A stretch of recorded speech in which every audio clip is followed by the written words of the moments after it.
এই স্বপ্ন দেখার পরে তিনি নিজেকে এমন ভাবে পরিবর্তন করে নিলেন, আল্লাহর প্রেমে এমন ভাবে ঢুকে গেলেন, আল্লাহর ইবাদত বন্দেগীতে এমন ভাবে ঢুকে গেলেন, ইবাদত করতে করতে করতে করতে তিনি আল্লাহর ওলি পরিণত হলেন। আজ পর্যন্ত কিয়ামত পর্যন্ত পৃথিবীর যত মানুষ মালিক ইবনে দিনার রাহমাতুল্লাহ আলাইহির নাম শুনবে, ওনার নামের সাথে সাথে রাহমাতুল্লাহ আলাইহি বলবে সুবহানাল্লাহ। সকলে একটা আল্লাহর ওলির নাম জানি,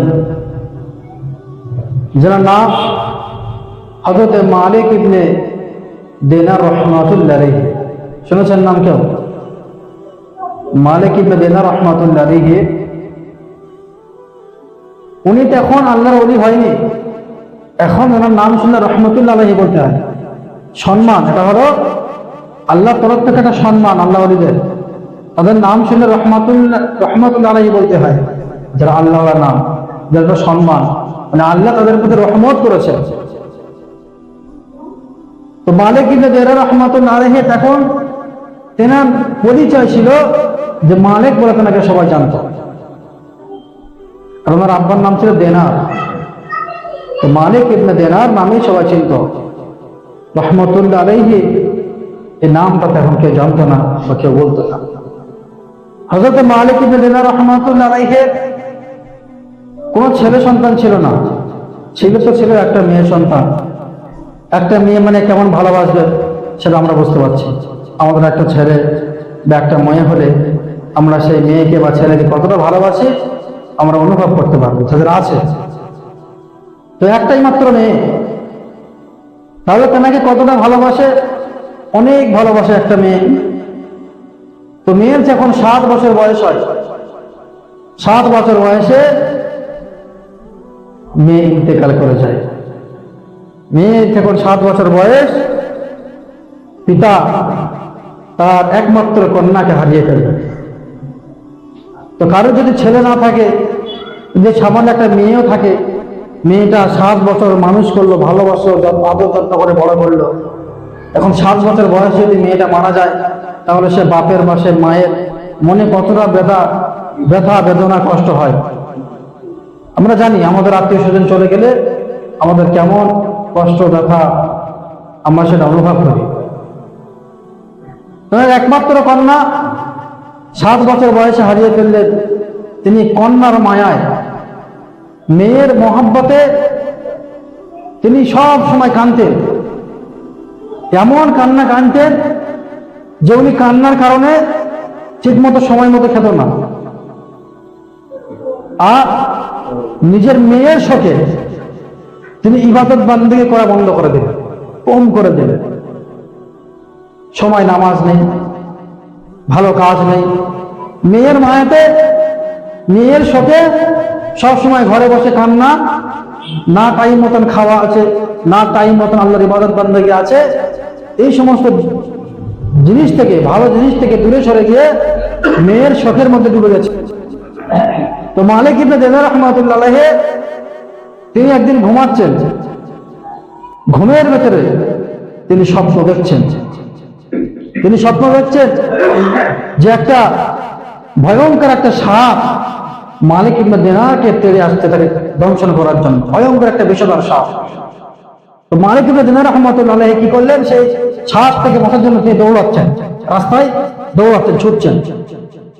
এখন ছুটে ছুটে গিয়ে একটা পাহাড়ের চূড়ায় কোনায় গিয়ে পৌঁছালেন এবং দেখছেন পাহাড়ের একটা নিচে একটা বৃদ্ধা লোক, বয়স্ক লোক, সাদা পোশাক পরিধানকারী একটা মানুষ বসে আছে। এখন মালিক গিয়ে বলছে যে আব্বাজান, মুরব্বী, আমাকে বাঁচান, একটা সাপ আমাকে দংশন করে বলে তেড়ে তেড়ে আসছে। তো সেই লোকটা দেখো, মুরব্বী লোকটা তখন বলছে মালিককে যে মালিক, তুমি দেখতে পাচ্ছ আমি বুড়া লোক, বয়স হয়ে গেছে, আমার গায়ে ক্ষমতা নেই, ওই সাপটার মারার মতন ক্ষমতা আমার নেই। তো তুমি এক কাজ করো, ওই যে পাহাড় দেখতে পাচ্ছ, তুমি পাহাড়ের উপরে উঠে বাঁচতে পারো সাপ। তো মালিক ইবনে দিনার রাহমাতুল্লাহ আলাইহি কি করলেন, সাপ থেকে বাঁচার জন্য পাহাড়ের উপরে উঠে মালিক ইবনে দিনার রাহমাতুল্লাহ আলাইহি সামনের দিকে নিচে তাকিয়ে দেখে যে সেখানে ফুলের বাগান, বাগিচা ভর্তি, সুন্দর সুন্দর ফুলের বাগান। আর সেই বাগানের ভেতরে ছোট ছোট কচি কচি বাচ্চা ছেলে মেয়েরা সেখানে খেলা করছে। সেই বাগানের মধ্যে খেলা করছে।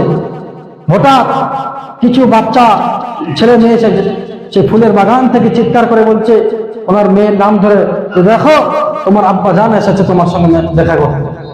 তো মালিক ইবনে দিনার রাহমাতুল্লাহ আলাইহির মেয়ে তিনি দেখতে পেল সেই বাগান থেকে ছুটে মালিক ইবনে দিনার রাহমাতুল্লাহ আলাইহির কাছে আসে এবং মেয়ে আব্বাকে জিজ্ঞাসা করছে, আব্বা যা কি ব্যাপার, আপনি এখানে কি করছেন?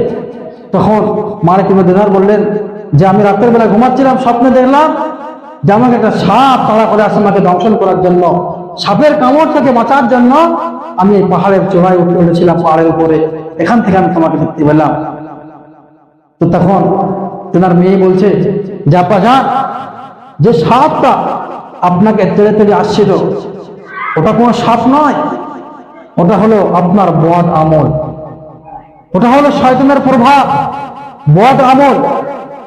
আর আপনি সেই শয়তানের হাত থেকে বাঁচার জন্য যে আপনি বৃদ্ধা লোকের কাছে এসেছিলেন সাপের কামড় থেকে বাঁচার জন্য, ওই সাপটা, ওই যে বৃদ্ধা লোকটা অন্য কেউ নয়, ওটা হলো আপনার নেক আমল, ভালো আমল, ভালো আমল।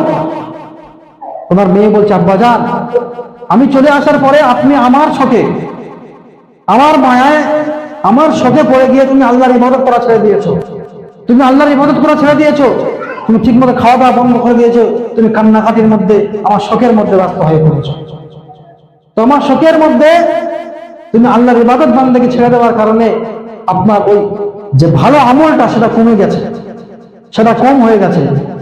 আর পাপের ভাবটা, পাপের পাপ অর্থাৎ গুনাহের কাজটা বেশি করে ফেলেছেন আপনি। ওই সাপটা হলো আপনার গুনাহ, আপনার পাপ, আর ওই বৃদ্ধা লোকটা হলো আপনার ভালো আমল। তো আপনি ভালো আমল কম করেছেন আর খারাপ আমল বেশি করেছেন। খারাপ আমল বেশি করেছে বলে ওই খারাপ আপনার আমলটাকে, ওই সাপটাকে, ওই বৃদ্ধা লোক অর্থাৎ সে ভালো আমলটা আপনার খারাপ আমলের সঙ্গে টক্কর দিতে পারলো না, তাকে মারতে পারলো না। বুঝতে পেরেছেন? হ্যাঁ, তখন মালিক ইবনে দিনার রাহমাতুল্লাহ আলাইহি বলছে, তাহলে মা আমি এখন কি করব?